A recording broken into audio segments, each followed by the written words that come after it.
Welcome to this week's Seattle Real Estate Minute with Christian Nossum. Well, today's Real Estate Minute is, you like that intro, huh? Makes you crack up. It never gets old. So, the Seattle market has gone crazy. Yeah. We are towards the end of March, almost the very, very end of March. And just within the last 3 to 4 weeks, Les and I here at the Awesome Nossum Group, we have seen, because we make so many offers for clients, we have picked up on a trend that has not been reported yet anywhere. And that trend, we're picking it up because if our clients either win the house or win the offer, win the bid, we know obviously what it took to get it. And if they lose, we always ask to figure out what happened so that we know how they got it, how much the person that won had to pay and what contingencies they had to remove. So, within the last 3 to 4 weeks, since about mid to end February, we've noticed a trend. And that trend is basically, and this is Seattle, like from downtown. Actually, it's really kind of all over Seattle, even West Seattle, South Seattle. It's kind of all over the place, not just kind of the prime North Seattle Well, I think I know neighborhoods. where you're going with this, and it's into South Snohomish. Yeah. And even on the east Yeah, side. no, I know. Oh, definitely on the east side, yeah. Yeah, definitely east side. Yeah. Definitely, Bothell, it is Mill going Creek, up to that area, but Yeah. it's not as crazy there. So what I'm going to say is you essentially have to waive every single contingency in order to get your offer accepted, in addition to paying, and this is Seattle that I'm talking about right now, in addition to paying generally at a minimum $100,000 over the asking price. Wow. At a minimum. So let that sink in a little bit. If there's a house priced at $650 in Seattle, well, I'll give you a prime example.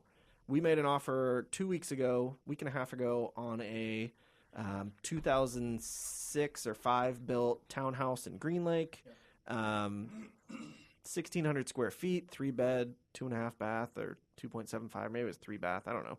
It's a little bit bigger than a normal townhouse. Yeah. It was listed at $725, which was pretty pricey for an older townhome in Green Lake. Great location, though. Yeah. It ended up selling, I want to say they had 18 offers, and it went for over $900,000. Wow. 175 over. A townhome. For a townhome. Wow. And they waived absolutely everything. Wow. And that is happening over and over and over again. And it's a crazy trend. I mean, a month and a half ago, we were not advising people to do anything like that. We were saying, maybe you waive the appraisal or waive the financing contingency, but keep the appraisal in there. And what that does is that protects you if the appraisal comes in low under the value that you're paying. And that, now you can't really do that. People aren't accepting those offers. So you got to have extra cash on hand in order to pay for that. So really, if you're out there in the market looking to buy, you need to be looking at least $100,000 under what your top limit is in order to even have a chance. Smart. Which is crazy. Yeah, so do me a favor real quick. And we don't have time for you to explain each one of these, but explain the top contingencies that what a contingency is, but explain the top contingencies that you're going to have to waive in this market. Yeah, so contingencies, I'm really doing well at talking today. Contingencies are basically a way that the buyer can back out. Okay. So you're giving yourself some ways to back out in case, something goes wrong. So those contingencies are the financing contingency, which means if for some reason you can't get the loan, you can back out. Yep. And you don't lose your earnest money, which is also something that's huge in this market. Yep. The next one is the appraisal contingency, which is actually within the financing contingency, but you can, per the paperwork, you can actually remove it and make it its own separate contingency. Okay. And what that does is that says that if the appraisal comes in under the price that you're willing to pay, you basically, if it's in there, you can back out. Okay. But if you remove it, you have to come up with the difference between the appraised value and what your purchase price is. So essentially, you pay more for the house than it's worth. Yep. Bottom line. Yeah, because the bank's only going to give you a loan for what the appraisal is. So let's say the appraisal for that townhouse, say the appraisal comes in at $800,000, that buyer has to pay $100,000 more.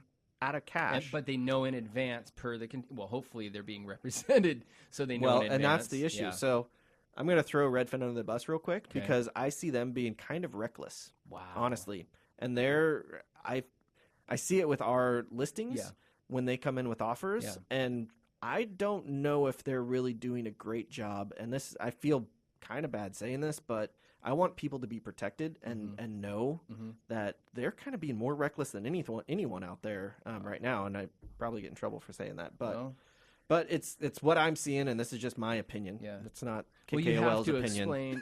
you have to explain that to your client that, hey, we're waiving everything. We're waiving your financing. And a they part of really that's got your to know what appraisal. that means. Yeah. So if it does come in $100,000 low, one, we have to show proof that you have $100,000 to do that. Exactly. Two, are you willing to do that? Are you even willing to? So recap you have an inspection contingency. Yep, the inspection is the other one that I have not gone over Okay. yet, but that's the other one, and that's an easy one to get over because you just do a pre-inspection ahead of time. Okay. And I'm seeing people not even do pre-inspections. Wow. So that's another thing. We had out of those 18 offers, I think there was only 6 pre-inspections. Wow.